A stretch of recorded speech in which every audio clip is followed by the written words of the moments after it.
3 июня 2021 года. Второй день Петербургского международного экономического форума. У Республики Башкортостан уже есть результаты.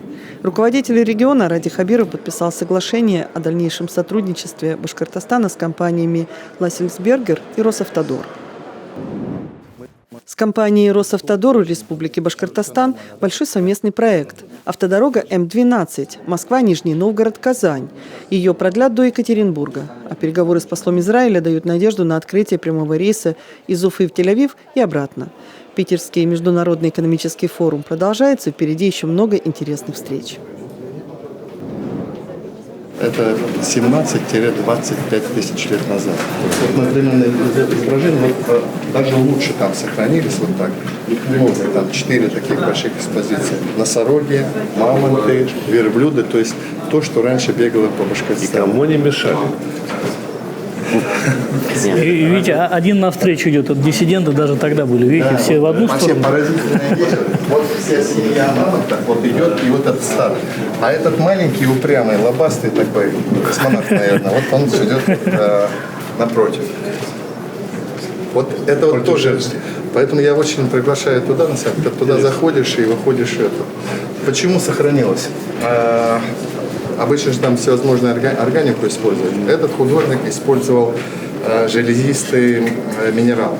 То есть он не так сильно подвержен там, флоре, фауне. Хотя мы доступ в эти пещеры закрыли. Как вас зовут? Слава Богу, нормально. Дела, работаем, двигаемся. Но сейчас, конечно, мы все вот на стадии такого выхода из коронавирусных ограничений. Неплохо у нас все идет, и заболеваемость существенно снизилась. По экономике тоже очень неплохо. И, Дмитрий Ильич, вот спасибо, дали немножко возможность ребятам самостоятельно работать. Я сам был на выставке, посмотрел, они диверсифицируют производство и очень широко уже вышли, значит, на рынок с своими дезинфицирующими средствами. Поэтому у нас там решения разные были приняты, мы помним. И, конечно, по производству топлива все равно мы очень хотим сохранить это предприятие, конечно. В целом неплохо история идет. Ну, по предприятию, конечно, я до сих пор хотел бы, чтобы мы в ближайшее время продвинулись, потому что гипотел хорошо, но что-то еще. У нас же есть практически сейчас вся цепочка производства композитов. Мы, например, наше предприятие, у композитов производит композитные материалы особые, такие жесткие, значит, в термическом плане, которые позволяют укреплять безопасность страны. Но вот комплектующие, что называется, да, для создания композиционных материалов, вполне можно было бы подумать о заместителе. Мы вот там же речь была о нафтиле, по-моему, да? Нафтил, значит, проект. Потом вот у вас были проработки по коксам и пекам, да? Так-то идея-то есть, куда двигаться. Вот с нашей стороны, дальше, что мы обещаем? Ну, во-первых, статус инвестиционного проекта. Это субсидирование затрат на инфраструктуру. Мы найдем какие-то еще дополнительные решения. То есть мы свое участие финансовое, организационное и прочее будем нести. У нас единственным поставщиком нафтила является Роснефть. Поэтому мы хотели бы здесь обезопасить себя. Мы, значит, нафтил будем потреблять в большом количестве. А то есть, как вы считаете? Мы готовы, еще раз, площадь готова, проект готов. Для подписания соглашения приглашаются генеральный директор государственной корпорации по космической деятельности Роскосмос Рогозин Дмитрий Олегович, глава Республики Башкортостан Хабиров Ради Фаридович. Подписывается соглашение о сотрудничестве между правительством Республики Башкортостан и государственной корпорацией по космической деятельности Роскосмос.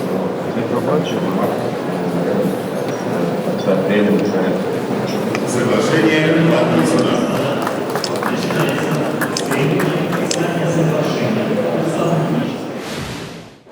Добрый день. Вы только что сказали, что, возможно, Салаватский химический завод ждет диверсификация, что мы можем надеяться, рассчитывать на то, что 500 человек, которые там работают, останутся и будут задействованы и востребованы.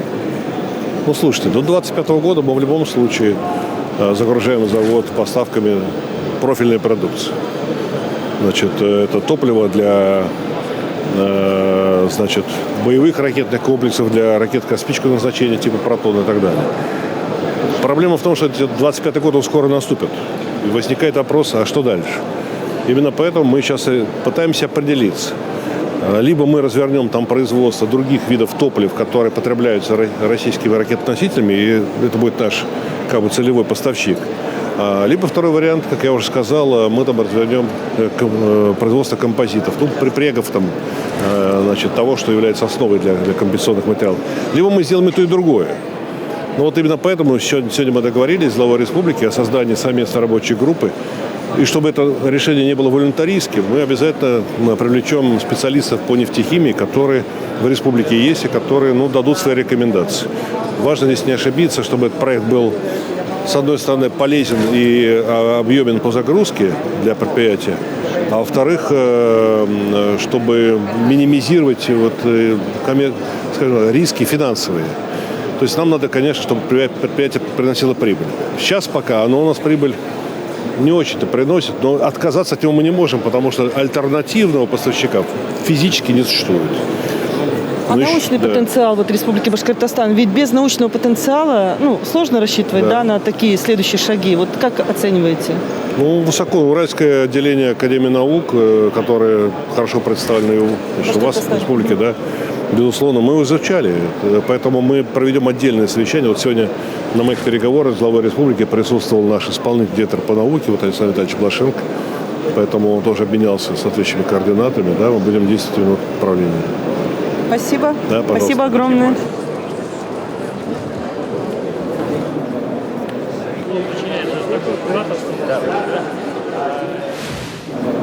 Только что подписали соглашение с руководителем Роскосмоса Дмитрием Олеговичем Рогозиным. У вас как вообще впечатление, намерение? Да вы знаете, мы же давно на свете живем и научились работать. И мы не боимся делать подходы к решению тех вопросов, которые кажутся невозможными. Мы с ним обсуждаем, уже не первый раз встречаемся, тему того же Салаватского химического завода. Большое, шикарное предприятие с уникальными компетенциями. Но ввиду того, что я даже называть не могу, там ряд секретов есть, то производство... Спрос на продукцию поменялся.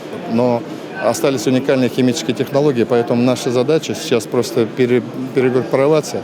Ну и потом Роскосмос – это очень большой потребитель того, что мы производим. Поэтому первую задачу мы выполнили. Знаете, какую задачу выполнили? Мы выполнили задачу, что мы Роскосмос вовлекли в орбиту нашей рабочей постоянной действующей группы. Это значит, дальше никуда не денется, будет с нами вместе работать и двигаться. Хитрые башкиры? Да.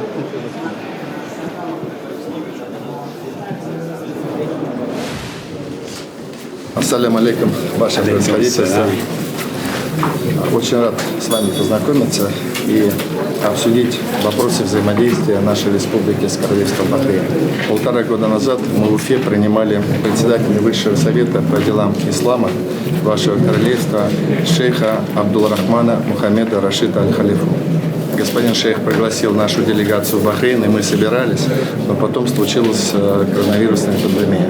И поэтому, как только все границы откроются, мы хотели бы продолжить наши отношения с Королевством Бахрейн, обмениваться двусторонними делегациями, бизнес-миссиями и туристическими обменами.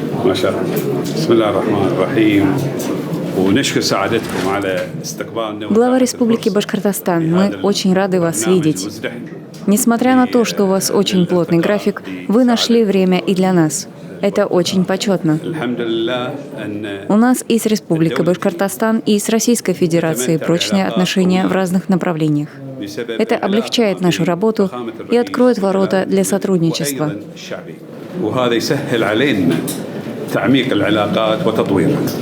Нам очень интересно продолжить наш диалог, потому что первое, что мы должны констатировать, мы констатируем, что, к сожалению, товарооборот практически равен нулю.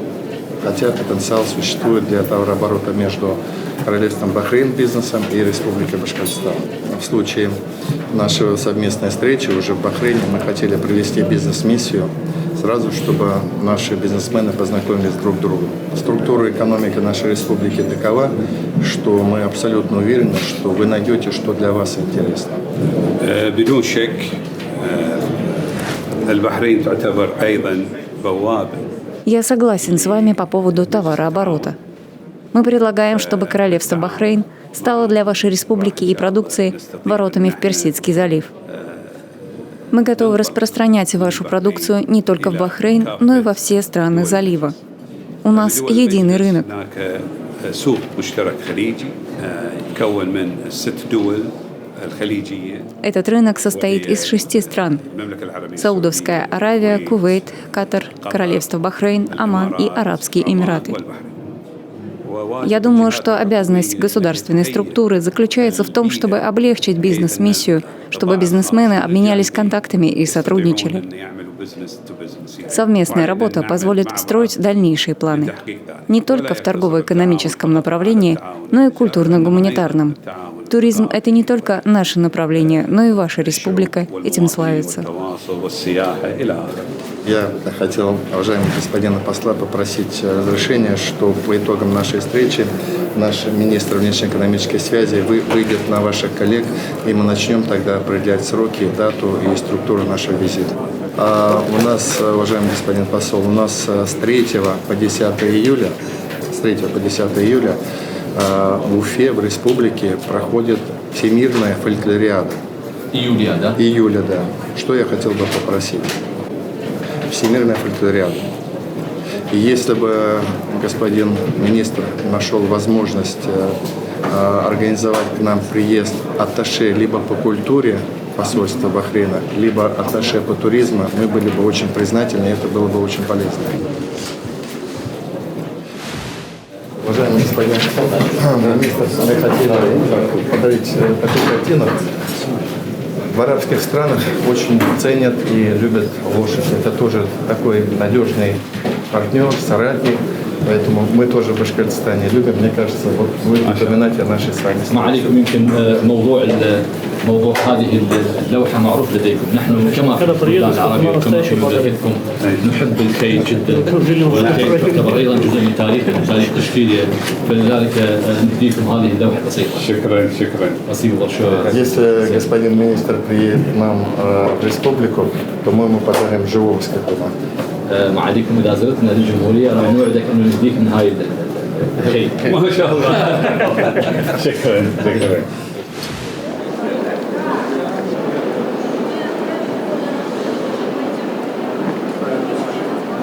Андрей Геннадьевич, вы изучаете уже не программы, я так понимаю, да? Ну да, это материалы, которые уже нужны для последующей реализации идей, которые возникают на форумах в целом, и в частности на этом.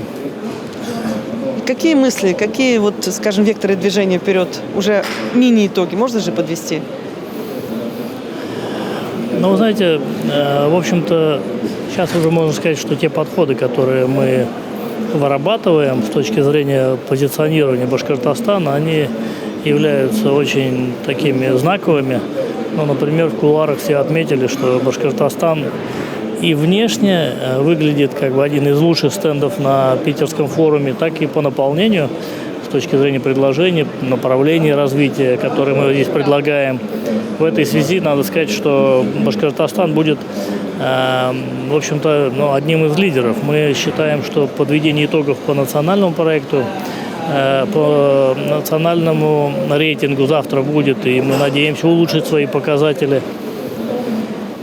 Поэтому, значит, новые идеи, которые сейчас уже вот есть, мы видим, что, например, мы можем, и сейчас мы обсуждали с министром строительства Российской Федерации, что мы можем принимать участие уже в разработке федеральных нормативных актов для того, чтобы изменить ситуацию в строительстве, например, скажем, облегчить и ускорить процессы, которые идут в строительстве. Мы как регион, который видим, какие тренды. Пилотный. Да, как пилотный регион, как просто как люди с компетенциями можем включаться в эту работу и включаем, и включимся. Вот об этом тоже есть договоренность. Но главное, в итоге, главное действие наши, направленные в повседневной работе, либо вот на таких мероприятиях, это, конечно, задать большую динамику, чем у большинства субъектов Российской Федерации. Потому что если двигаться всем с одинаковой скоростью, то мы будем оставаться примерно на том месте, где мы есть. Но мы хотим упрочить свое положение, улучшить, потому что только так мы можем увеличить доходную базу, бюджет республики, ну и, соответственно, благосостояние людей. Вот. И это самое главное. Это, естественно, самое главное.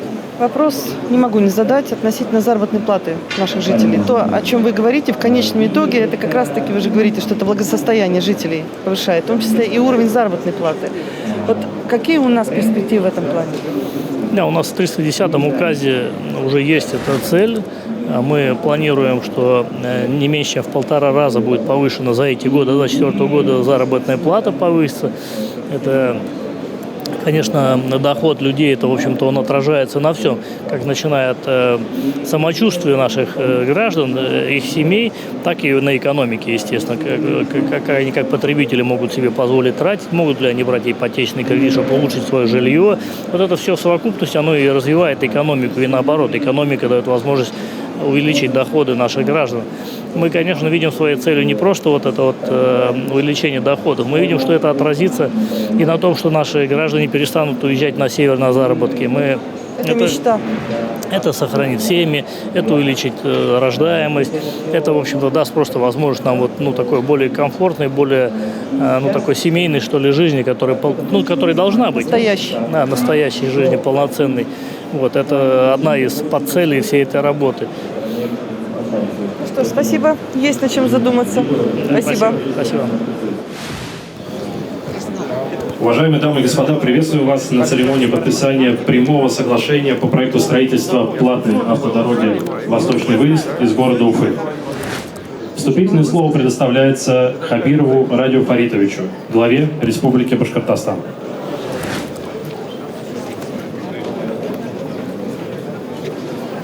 Уважаемый Игорь Иванович, уважаемый Андрей Леонидович, уважаемые коллеги, сегодня для нашей республики и в целом, я думаю, для транспортной системы нашей огромной страны очень важное событие.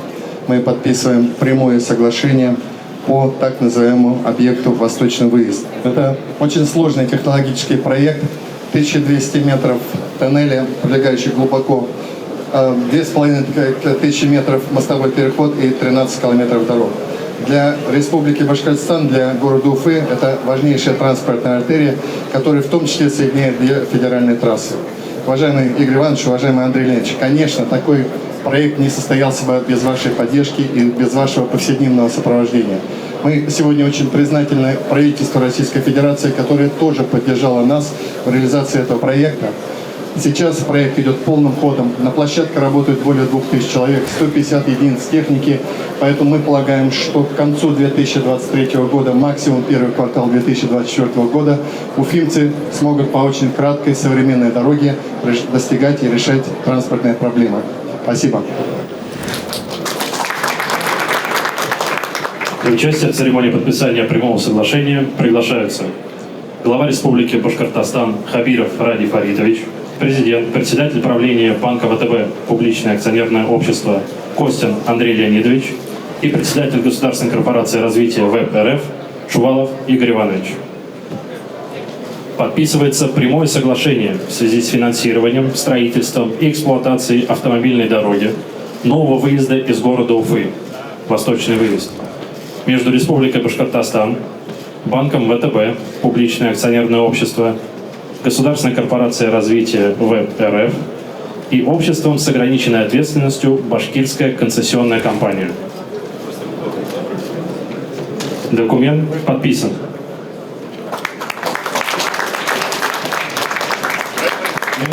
Уважаемые коллеги, проект «Восточный выезд», он знаменателен не только тем, что он решает проблемы транспортные регионы, вопросы, даже не проблемы, а еще и тем, что это первый проект, который прошел и получил очень высокую оценку по методике, которая была разработана ВЭБом совместно с Национальным центром ГЧП и компанией «Айком». Это методика оценки качества инфраструктурных проектов. И проект получил очень высокие баллы по всем 3 направлениям. Это качество менеджмента, качество структурирования проекта, влияние на экологию и климат, а также на социальные эффекты вовлечения местного населения в реализацию этого проекта. И мне очень приятно сегодня вручить сертификаты с очень высоким баллом этого проекта. И особенно приятно, что в этом проекте в финансировании участвует не только ВТБ, который являлся инициатором этой оценки, но и ВБРФ. Спасибо.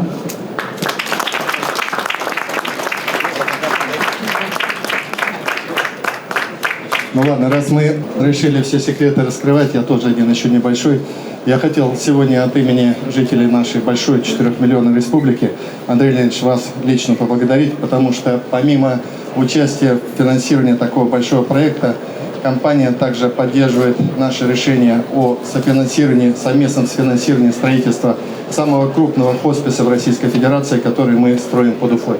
Андрей Ильич, спасибо вам большое. Доброе дело делаете. Спасибо.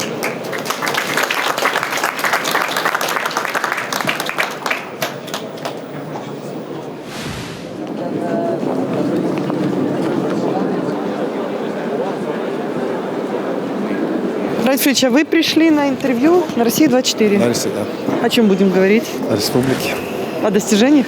Нет, о том, что у нас есть такая красивая республика, замечательная, где ждут инвесторов, где есть все условия для развития, где очень трудолюбивые, хорошие люди, где вменяемая управленческая команда. Поэтому вот, надеюсь. А вы засветились изнутри.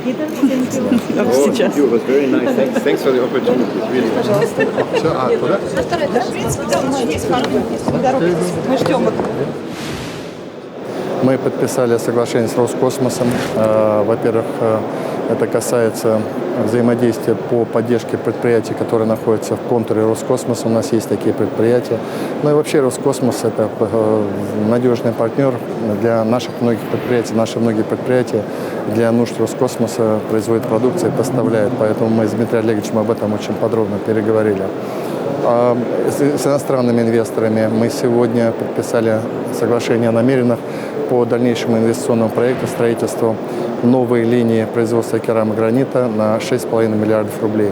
То есть вот первая половина дня, знаете, она как такой калейдоскоп событий, соглашение очень насыщенное. И мы долго готовились, и я полагаю, что все участники тоже, ведь все-таки мы 2 года почти друг друга не видели, работали внутри своих регионов и занимались несколько другими задачами. Спасибо, Антон. Всего доброго. Спасибо. После интервью на Россия-24 вопрос логичный относительно будущего наших телевизионных каналов. Прекрасно. Каналы развиваются, работают. Мы недавно только с руководителем нашего башкирского ГТРК общались и наметили планы усиления нашего взаимодействия, скажем так. Определенной помощи им нужно.